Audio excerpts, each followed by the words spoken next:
Nomiddin aka mana bir necha yildan buyon joy qurib sotayotgan ekansiz aholiga. Ayni paytda shu kunlarda aholini ishonchini qozonish uchun qanday yo'l tutyapsizlar? Mana shu narsaga sizga misol keltirib, mana shaffof milliy axborot tizimining yana bir qulayligini aytmoqchimanki, quruvchi loyihalashtirib barcha jarayonlardan o'tib bo'lgandan keyin shaffof milliy axborot tizimiga joylashib, qurilish nazorat inspeksiyasidan o'tganligini mana shunaqa QR-kod orqali tasdiqlaydilar. Har bitta qurilish o'zini pasport hisoblanadi bu narsa.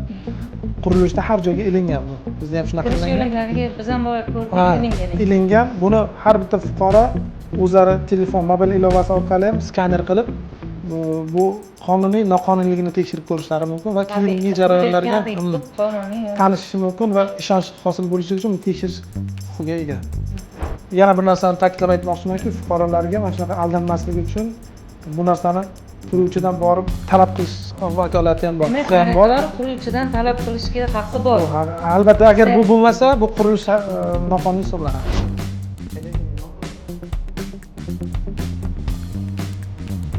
Bu ham bir shaffof qurilish milliy axborot tizimini yaratilgan qulayligi.